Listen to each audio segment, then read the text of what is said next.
Joo, ensilento tosiaan kysymyksessä. Konetta ei ole aikaisemmin lennetty. Eikö teitä yhtään huolestuta tämä pieni tuulenvirre, kun näyttää vähän niinkö voimistuvan tässä? Totta kai se huolestuttaa. Täällä on itse jatkettu servovarsi, kuten kuvasta huomaatte. Saadaan suuremmat heitot. Näissä mikroservoissa on niin lyhkäiset noin varret, ettei saa tarpeeksi heittoa noihin. Aivan, näyttäisi ihan ammattilaisvehkeeltä. Mitenhän me onnistutaan tää lentoon lähtö? Entä sitten kun tämä ruohikko kasvaa? Lupaavalta näyttää, ei kun kaasuu vaan, ei siitähän se.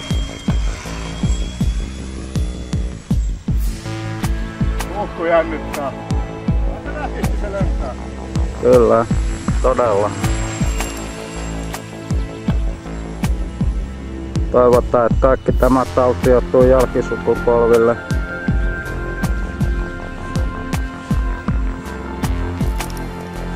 Kentällä on suurta urheilujuhlat tuntua.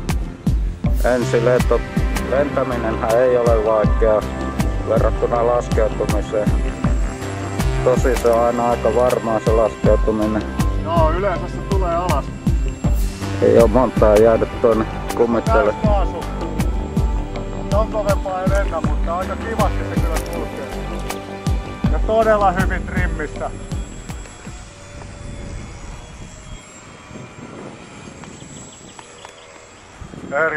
Erittäinkin tyytyväinen tähän tilanteeseen. Kone on lentänyt jo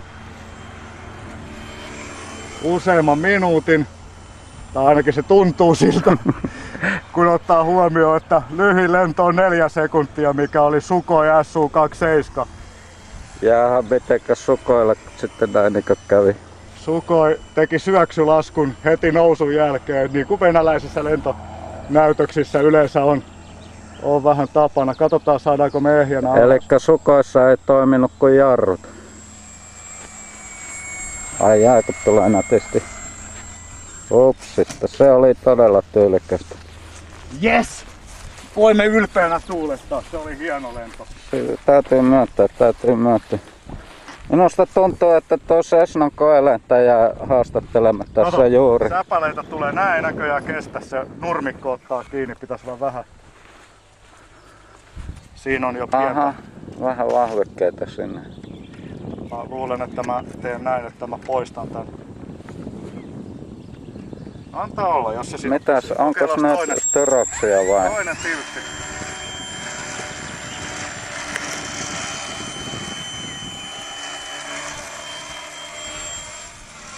Ups! Ui! Siinä ohjaaja vähän pistää jännitystä tähän näytelmään. Tuo oli varmaan tahallinen. Siinä vaan vähän perhosia väistellen.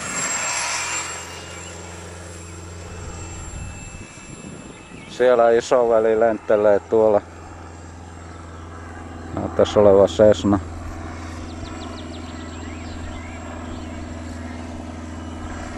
Kierteessä on pientä heittoa, kylkilentoa.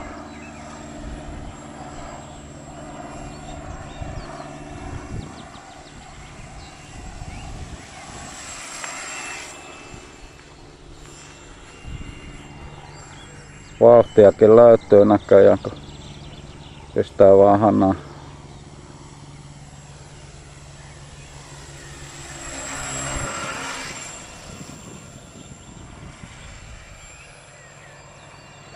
Todella nätisti lentää. Verrattuna siihen, mikä mulla oli se Decathlon, niin se oli ihan perseestä.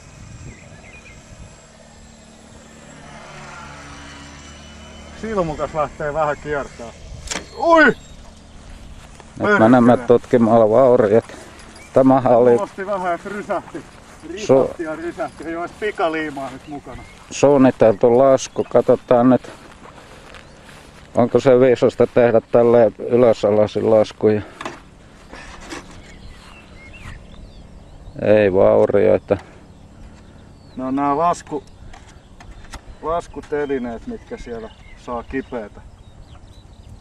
Ne on taisi olla tommonen äkillinen tuulenpuuska, koska tässä nyt tuntuu jo vähän kovemmalta tää tuuli. Näyttäisi, että se on ihan kunnossa, vai?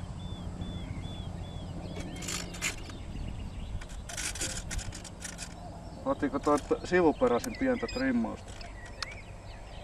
Se ei tietääkseni, jos ei täräyksesta, se ei tainnut ihan.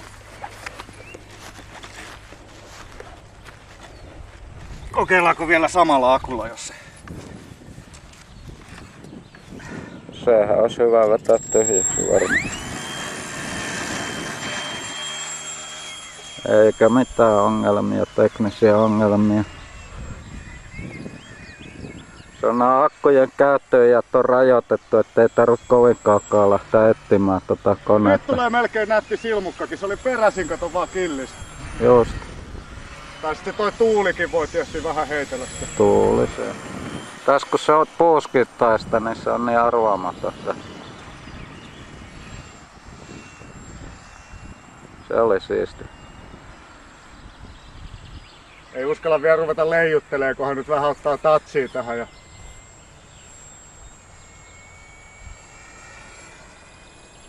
Kato! Lähestulkoon Hooveris. Rikotaan tää, ei tässä nyt tuu mitään. Vapaa.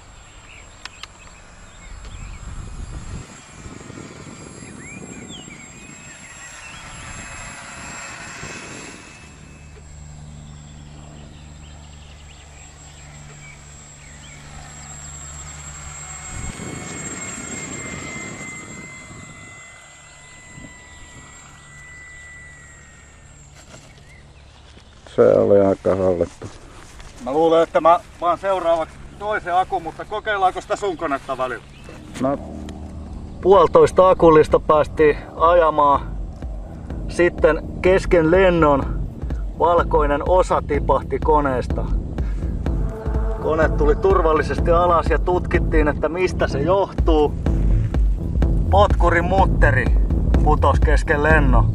Potkuri pysyi kiinni, kone lenti helvetin hyvin. Mä lensin 2 minuuttia ilman potkurin mutteria ja tuli ehjänä alas.